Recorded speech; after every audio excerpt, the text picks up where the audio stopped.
não existia na face da terra.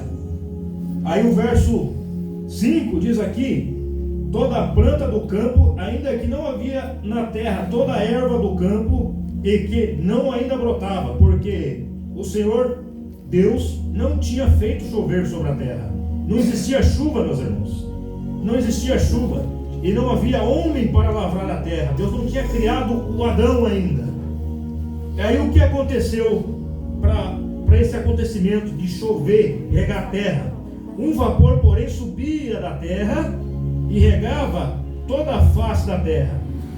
E subia, um vapor de água subia da terra, ia para cima, formavam-se as nuvens de chuva e voltava a água de cima.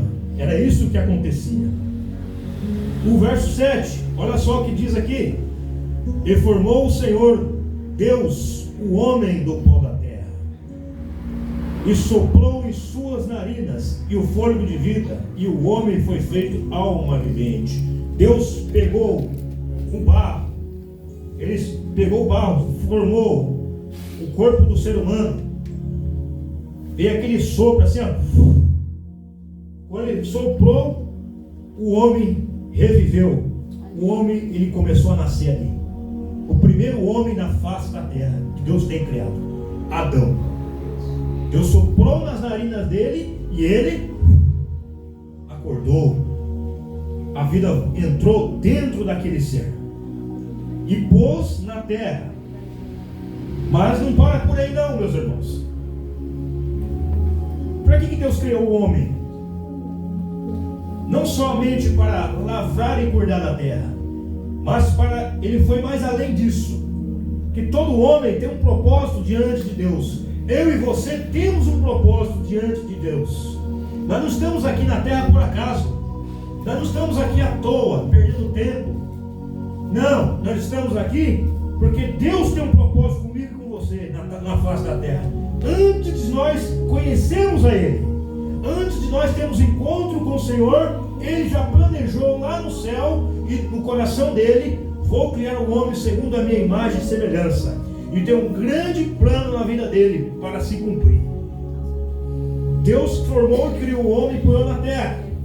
E o verso 8: plantou o Senhor um jardim do Éden, e ao lado oriental pôs o homem que tinha formado. E fez Deus brotar da terra a árvore agradável e vista e boa para boa comida, né? Na árvore tinha toda espécie de fruta, verdura e comida. E a árvore da vida no meio do jardim, e a árvore do conhecimento e do bem e do mal, né? E como diz o verso 10, e saía de um rio do Éden para um jardim, dali dividia, tornava-se em 4 braços. O que é 4 braços? Em 4 partes. Vocês entenderam? Em 4 partes. Vamos pular aqui para não ir muito longe.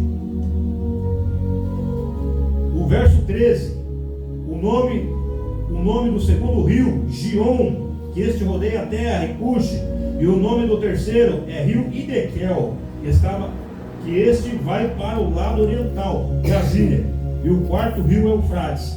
E tomou o Senhor Deus o homem, pôs no jardim para lavar e cuidar. Foi o que foi falado agora. E Deus ordenou para ele, para Adão. Adão, ele chegou assim para diante de Adão: Adão, eu vou te dar um conselho. Está vendo essas árvores aqui, Adão? Está vendo? Está vendo essa imensidão de árvore? Cheio de fruto. Você pode comer qualquer fruto que está nessa árvore, menos daquela ali, que é da ciência, do conhecimento, do bem e do mal. Aquela ali você evita de tocar, aquela lá você não pode tocar. Mas fora aquela ali, você pode tocar em qualquer árvore, pode se alimentar à vontade. Deus instruiu para o homem, deu a instrução para ele e deu uma responsabilidade muito grande para Adão. Adão, ok Deus, eu vou fazer isso.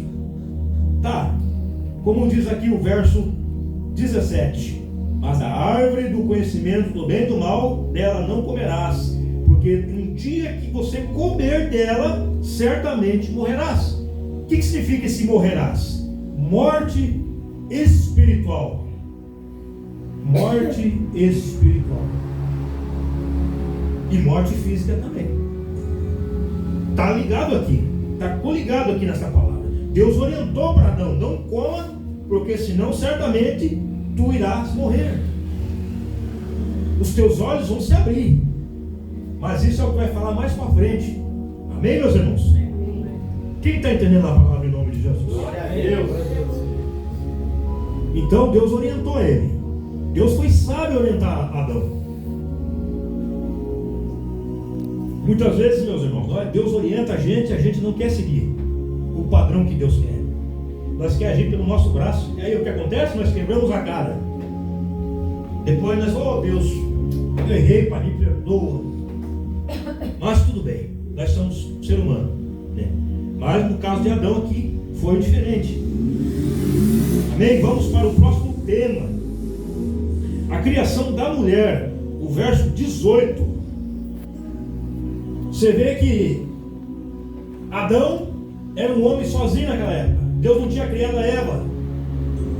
Tinha os animais, cada animal tinha o seu par. O leão com a leoa, né?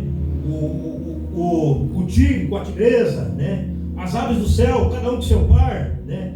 Cada espécie de animal tinha o seu par. E Adão não tinha uma adjutora para ele. Aí Adão estava se sentindo muito sozinho, como diz as Sagradas Escrituras aqui. E o Senhor Deus, ele observou isso e ele disse: não é bom que o homem esteja só. Falei uma ajudadora adequada para ele. E o que aconteceu, meus irmãos? O verso